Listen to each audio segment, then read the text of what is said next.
ये ले अम्मा, गोलू को खिला दे, और ख़बरदार जो खुद खाया तो। मानसी ने कहा, अरे बेटा, कस्टर्ड बनाया है क्या? थोड़ी मुझे भी दे दे। सावित्री जी ने कहा, वाह रे अम्मा, इतने सालों से हमारी कमाई खाकर चैन नहीं मिल रहा, जो अब कस्टर्ड भी खानी है। बेटी, ऐसा मत कहो, इतने सालों से इस घर में गधे की तरह काम भी तो किया है। उसके बदले 2 रोटी ही तो खिलाई है तूने। कोई बात नहीं, तू कस्टर्ड मत दे, बस उसका भगोना ही दे देना, मैं उसे ही चाट लूँगी, उसे मैं संतुष्ट हो जाऊँगी। सावित्री जी ने कहा, कस्टर्ड का भगोना तुझे चाटने दूँ अम्मा? बड़ी आई कस्टर्ड खाने वाली, जो मिल रहा है उतने में ही संतुष्टि कर ले, वरना कहीं। मानसी के इतना कहते ही सावित्री जी बोल पड़ती हैं, नहीं नहीं बेटी, नहीं चाहिए मुझे, कस्टर्ड दे, इसे मैं गोलू को खिला देती हूँ। ये कहकर सावित्री जी ने कस्टर्ड की कटोरी मानसी के हाथों से ले ली और गोलू को खिलाने लगी। जब सावित्री जी गोलू को कस्टर्ड खिला रही थी, गोलू उछल कूद कर रहा था। बेचारी बुढ़िया कब तक लड़ती। वो गोलू को खिलाने जैसे ही जाती, गोलू भाग जाता। ऐसा करते करते गोलू के हाथों से कस्टर्ड की कटोरी लग जाती है और पूरी कस्टर्ड ज़मीन पर गिरकर बिखर जाती है। कस्टर्ड के गिरते ही मानसी दौड़कर बाहर आती है और ज़मीन पर यूं कस्टर्ड बिखरा देख न आओ देखती है न ताओ, गुस्से में अंधाधुंध सावित्री जी को पीटना शुरू कर देती है। इतना करने के बाद भी जब उसका गुस्सा शांत नहीं हुआ तो वो कैंची लाकर उनके बाल काटने लगती है। बेटी, छोड़ दे, मेरी गलती नहीं है, वो गोलू का हाथ लगकर ही गिर गया, माफ़ कर दे मुझे, सावित्री जी ने गिड़गिड़ाते हुए कहा। बुढ़िया, तुझे नहीं दिया तो ऐसे करके गिरा दिया, सोचा होगा कि मैंने जब नहीं खाया तो किसी को खाने नहीं दूंगी और मुझे बहाना बनाकर बच जाएगी, ये सोचा था ना। आज तो तुझे इतना मारूंगी कि तू अगली बार कोई बहाने बनाने से पहले 10 बार सोचेगी, मानसी ने कहा, और फिर वो सावित्री जी को पीटने लगी। जब मानसी थक गई तो वहाँ से चली गई, पर सावित्री जी वहीं पड़ी रहीं, क्योंकि उनकी और हिम्मत नहीं हुई कि वो वहाँ से उठकर कहीं जाएं। काफ़ी रात हो गई। सावित्री जी के बदन में दर्द से नींद नहीं आ रही थी। जैसे तैसे उनकी आंख लगी कि तभी अचानक पानी ऊपर गिरने से उनकी नींद खुल गई। जब उन्होंने अपनी आंखें खोली तो देखा कि मानसी उनके ऊपर पानी गिरा रही है। सावित्री जी उठने की कोशिश करती हैं, पर वो उठ नहीं पाती। पूरे बदन में दर्द हो रहा था, पर मानसी के डर से वो लेट भी नहीं पा रही थी। उठ जा बूढ़ा, ज़्यादा नाटक करने की ज़रूरत नहीं है, इतना भी नहीं मारा था।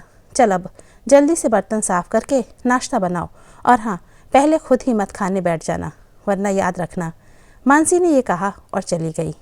सावित्री जी किसी तरह उठती, पर वो हैरान थी कि वो किसी भी हालत में खड़ी नहीं हो पा रही थी। उन्हें अपने पैरों में कोई हरकत महसूस नहीं हो रही थी। लाख कोशिश के बाद भी जब वो उठने में नाकाम रहीं तो उन्होंने मानसी को आवाज़ लगाई। मानसी सावित्री जी की आवाज़ से तमतमाती हुई आई और कहा, क्या हुआ अम्मा? बेटी, मैं खड़ी नहीं हो पा रही हूँ, मेरे पैरों में मानो कोई जान ही नहीं। सावित्री जी ने कहा, सब जानती हूँ, ये सब तेरे काम ना करने के बहाने हैं। मैं तो कोस रही हूँ उस दिन को जब भैया के पास से तुम्हें लाने का सोचा था।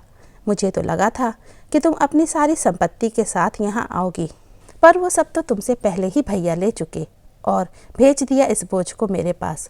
मानसी ने कहा, बेटा, तेरी भाभी भी मुझे पीटती थी, सोचा था तेरे पास कम से कम ये दर्द तो नहीं मिलेगा।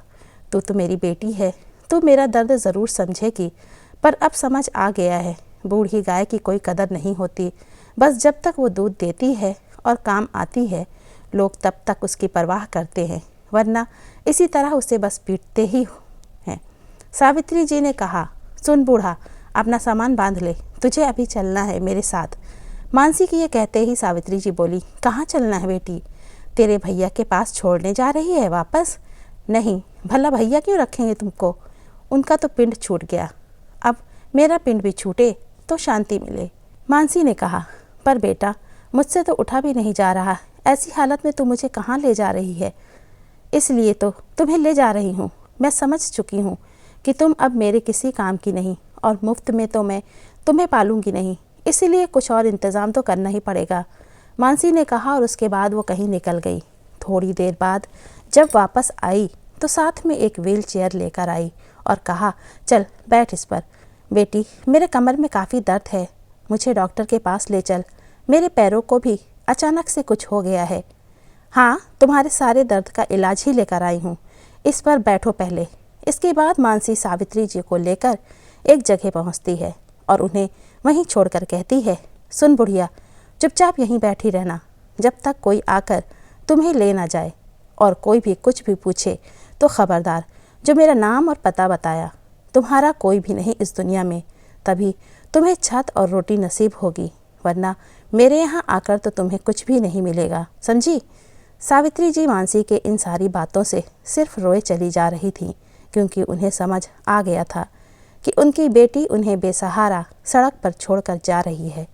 एक बेटा है जिसने तो कब का मुंह फेर लिया, और अब बेटी भी उनसे पीछा छुड़ाना चाहती है। ये है मेरे बच्चे, जिनके लिए पूरी दुनिया से अकेली लड़ी। पिता का साया बचपन में ही उठ गया था, पर फिर भी इनका चेहरा देखकर खुद को मजबूत बनाकर अकेली हर परिस्थितियों का सामना किया, और आज उसी का ये इनाम मिला। खैर, सावित्री जी के आंसू मानसी के कठोर दिल को पिघला तो नहीं पाए, और वो चली गई। कई घंटे इसी तरह बैठी रहने के बाद एक भिखारी वहाँ आया और उसने सावित्री जी से वहाँ बैठे रहने का कारण पूछा। सावित्री जी किसी को तो सब कुछ बताकर अपना जी हल्का करना चाहती थी, इसलिए उन्होंने रोते रोते अपनी पूरी कहानी उसको बता दी। चिंता मत करो, तुम उस घर में जाओ, वहाँ एक वृद्धा आश्रम है, वे लोग तुम्हारी मदद ज़रूर करेंगे, पर वहाँ तुम्हें चलकर जाना होगा, ये व्हील चेयर वहाँ नहीं घुसेगी, उस लंगड़े भिखारी ने कहा। पर मेरी कमर टूट चुकी है, शायद मैं खड़ी भी नहीं हो सकती, तो चलकर कैसे जाऊँगी, सावित्री जी ने कहा। तुम मेरी बैसाखी लेकर जाओ, तब तक मैं इस चेयर पर बैठता हूँ, और जब तुम्हारी बात अंदर बन जाए तो आकर मेरी बैसाखी देकर अपना चेयर ले जाना। एक लाचार बेबस बुढ़िया दुनिया के प्रपंच को समझने की हालत में कहाँ थी। उसने उस लंगड़े भिखारी की बात मान ली, और जब वो उस घर के अंदर गई तो पता चला वहाँ कोई वृद्धा आश्रम नहीं है, और जब वो लड़खड़ाते हुए फिर वापस बाहर आई तो उसने देखा वो लंगड़ा भिखारी उसके एकमात्र सहारे व्हील चेयर को लेकर जा चुका है। अब सावित्री जी को समझते देर नहीं लगी कि वो लंगड़ा उससे वो व्हील चेयर लेने के लिए चाल चल गया। सावित्री जी पहले से ही दुखी थी, ऊपर से ये सब, उनका दिल मर जाने को कर रहा था, पर अपने कमर दर्द और बेजान पैरों को लेकर वो कहीं और जाती भी तो कैसे जाती। उस लंगड़े भिखारी के दिए हुए बैसाखी के सहारे वो किसी तरह सामने पेड़ के नीचे जाकर बैठ जाती हैं। वो घिस घिस कर वहाँ से गुजरने वाले हर एक राहगीर के पांव पकड़कर उनसे मदद मांगने लगीं। वो दर्द के मारे छटपटा रही थी और वहाँ से गुजरने वाले हर एक से नज़दीकी सरकारी अस्पताल में छोड़ देने को कह रही थी, पर कोई उनकी बात की ओर ध्यान ही नहीं दे रहा था। लगभग इसी तरह कई घंटे बीत गए। तपती गर्मी, ऊपर से कमर टूटने का दर्द, ये सब झेल रही थी सावित्री जी, पर फिर भी वो लोगों के आगे गिड़गिड़ाना बंद नहीं कर रही थी। ए बेटा, ओ बेटी, मेरी मदद कर दो, किसी सरकारी अस्पताल तक मुझे छोड़ दो, अब दर्द बर्दाश्त नहीं हो रहा, मर जाऊंगी बेटा, मेरी मदद कर दो। ये सब सावित्री जी लगातार कहे जा रही थी। थोड़ी देर बाद कुछ लड़के वहाँ आए। वे सभी एक कार से उतरकर कार के ऊपर एक केक रखते हैं, उनमें से एक का जन्मदिन मनाने लगे। सावित्री जी उनके पास खिसकती हुई पहुंची, जिस पर एक लड़का कहता है, अरे रुको दादी, ये केक आपको ही देंगे, हम सुबह से केक खाकर थक गए हैं। नहीं बेटा, मुझे ये केक नहीं चाहिए, मुझ पर एक एहसान कर दो, मेरी कमर टूटी हुई है और उसका दर्द अब मुझसे बर्दाश्त नहीं हो रहा है, मुझे एक सरकारी अस्पताल में छोड़ दो। सावित्री जी ने कहा, पर दादी, आप ऐसी हालत में यहाँ क्या कर रही हैं? उनमें से एक लड़के अनुज ने कहा, जिसका आज जन्मदिन भी था। पहली बार उस लंगड़े को अपनी कहानी बताकर पछताई थी सावित्री जी, इसलिए अब उन्हें किसी पर भरोसा नहीं था। इसलिए उन्होंने कहा, बेटा, यहीं सड़क पर एक गाड़ी ने टक्कर मार दी, ले चलो बेटा, भगवान तुम्हारा भला करेगा। हाँ दादी, ज़रूर ले चलूँगा, आप बैठो गाड़ी में। ये कहकर अनुज और उसके दोस्त सावित्री जी को एक क्लिनिक ले जाते हैं। बेटा, ये तो कोई प्राइवेट अस्पताल लगता है, मैंने तो सरकारी कहा था ना। मेरे पास पैसे नहीं हैं, सावित्री जी ने कहा। दादी, आप अंदर चलिए और पैसों की चिंता मत कीजिए। आपका दर्द अगर कम कर सकूं तो समझूंगा आज मेरा जन्मदिन मनाना सफल हो गया।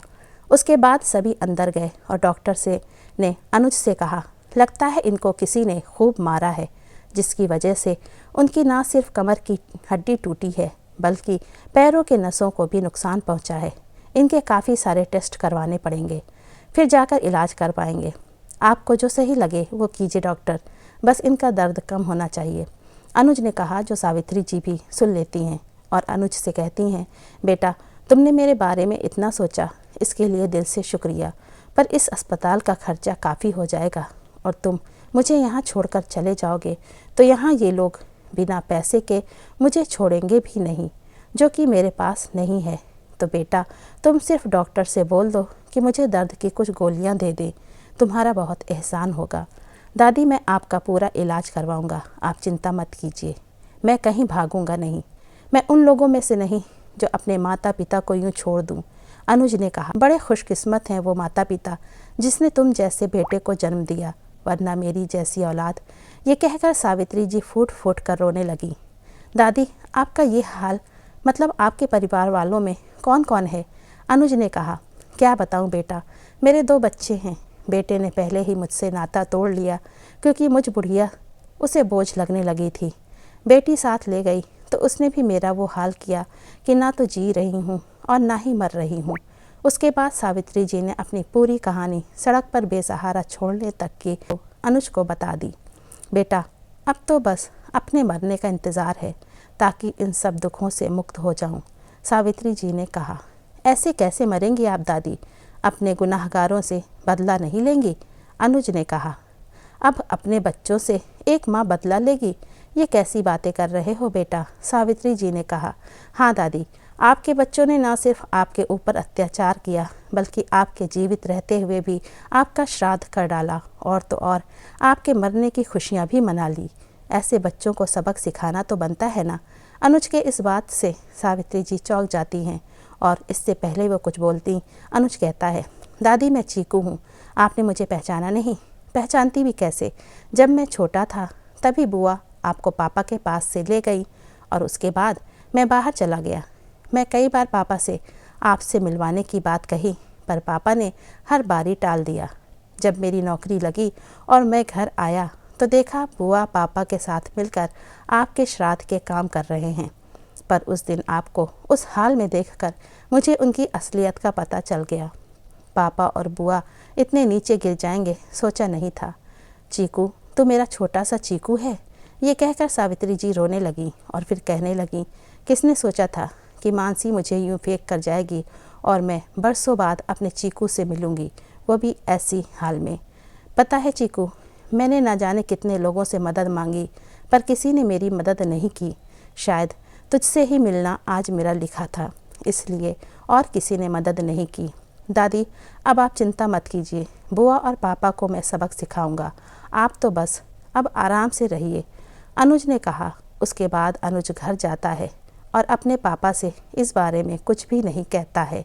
एक दिन अनुज बैठा अपना फ़ोन चला रहा था और उसके पापा टीवी देख रहे थे कि तभी दरवाजे पर कोई खटखटाता है। जब अनुज के पापा देखते हैं तो एक कोरियर वाला एक लिफाफा लिए खड़ा होता है। अनुज के पापा विनोद जब वो लिफाफा खोलकर देखते हैं तो वो तुरंत किसी को फ़ोन करते हैं।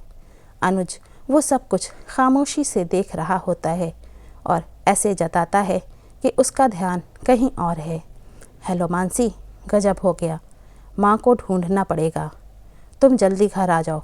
थोड़ी देर बाद ही मानसी आ जाती है। मानसी को लेकर विनोद अपने कमरे में जाता है। अनुज भी चुपके से उनकी बात सुनने के लिए दरवाजे के बाहर खड़ा हो जाता है। मानसी माँ के नाम पर 60 लाख की पॉलिसी मैच्योर हुई है, पर वो पाने के लिए उनके दस्तखत चाहिए, क्योंकि माँ पहले मेरे साथ रहती थी, इसलिए मेरे पते पर ये लिफाफा आया, विनोद ने कहा। 60 लाख? पर अब माँ को कहाँ ढूंढेंगे? और ढूंढ भी लिया तो लोगों को क्या कहेंगे? उनका श्राद्ध मना चुके हैं हम। मानसी ने कहा, तुम्हें लोगों की पड़ी है? मुझे तो बस पैसों की खुशबू आ रही है। एक बार वो बुढ़िया मिल जाए फिर तो कुछ भी कह देंगे लोगों को, विनोद ने कहा। पर हमारे इतने अत्याचार के बाद वो ये पैसे हमें देंगी? मानसी ने कहा। बिल्कुल नहीं देंगी, पर हमें भी तो आता है उनसे कैसे लेना है। ये कहकर विनोद और मानसी हंसने लगे। ठीक है भैया, पर अब उन्हें ढूंढे कहाँ? मानसी ने कहा। अनुज ये सब सुनकर सावित्री जी को जानबूझकर विनोद के सामने ला देता है और ये सब वो ऐसे दिखाता है कि ये इनके भाग्य था। विनोद अपनी माँ को देखकर खुशी से उछल पड़ता है और उन्हें बड़े प्यार से घर ले आता है। फिर मानसी को ये खुशखबरी देता है। मानसी दौड़ती हुई घर आती है और माँ को गले लगकर कहती है, कहाँ चली गई थी माँ आप? सावित्री जी को तो सब पहले से ही पता था अनुज की चाल, इसीलिए वो बस खामोश ये सारा नाटक देख रही थी। विनोद की पत्नी रेखा, विनोद, मानसी और उसका पति अजय सब वहीं थे। फिर विनोद कहता है, माँ आपको यूं सामने देखकर मेरी खुशी का ठिकाना ही नहीं रहा। हाँ माँ, अपनी खोई हुई माँ को यूं सामने देखकर किसे अच्छा नहीं लगेगा, मानसी ने कहा। फिर विनोद कहता है, माँ आपको कल बैंक चलकर एक कागजात पर दस्तखत करने होंगे। कौन से कागजात? मेरी पॉलिसी वाले? तुम लोगों के इतना कुछ करने के बाद भी अगर तुम लोगों को ऐसा लगता है कि तुम लोगों की इन चिकनी चुपड़ी बातों में मैं आ जाऊंगी तो ये तुम्हारी गलत फहमी है, सावित्री जी ने कहा। हाँ, हमारी गलती है जो आपसे इतने अच्छे तरीके से पेश आए। हमें तो पता ही है कि लातों के भूत बातों से कहाँ मानते हैं। चुपचाप साइन कर देना, वरना। विनोद और मानसी ने ये कहा और उठ खड़े हुए सावित्री जी पर अपना हाथ उठाने। बस बस पापा, बस बहुत हुआ, बहुत चला लिया लात और घूसे। अब जेल में अपने हाथ पैर चलाना। दादी, हमें इनका कबूलनामा और रवैया सब मिल गया है। अब से दादी आप सुकून से रह पाएंगी, क्योंकि अगर इन भाई बहन ने आपको ज़रा भी तकलीफ़ पहुंचाई तो ये जाएंगे सीधे जेल में। इनका पूरा वीडियो इन्हें जेल भेजने के लिए काफ़ी होगा, अनुज ने कहा। ये सब क्या है अनुज? और अपने पापा और बुआ से कैसे बात कर रहे हो? विनोद ने कहा। बड़ों के साथ कैसा व्यवहार किया जाता है ये तो आपसे ही सीखा है ना पापा। वो तो शुक्र मनाइए कि आप लोगों की तरह मैं आप पर हाथ नहीं उठा रहा।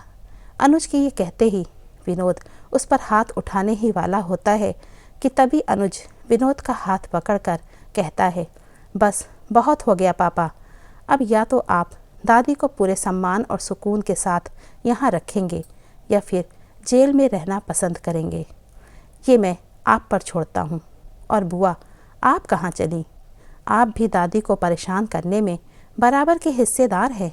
तो आपकी सज़ा ये है कि हर महीने दादी की दवाइयाँ और इलाज जो उनकी कमर टूटने की वजह से चल रही है, उनका पूरा खर्चा आप उठाएंगी, वो भी समय समय पर। चीकू, पता नहीं तो मेरे ही पुण्य का फल है, पर आज मुझे ऐसा लग रहा है कि मेरा जीवन सफल हो गया और भगवान सचमुच है, सावित्री जी ने कहा। तो दोस्तों, कहानी के बारे में आपकी क्या राय है? अपनी अनमोल राय हमें कमेंट बॉक्स में ज़रूर दें। और कहानी अच्छी लगी हो तो प्लीज़ वीडियो को लाइक, शेयर और ऐसी ही कहानी सुनने के लिए हमारे चैनल को सब्सक्राइब करना ना भूलिए। तो मिलते हैं एक और नई कहानी के साथ। तब तक के लिए धन्यवाद।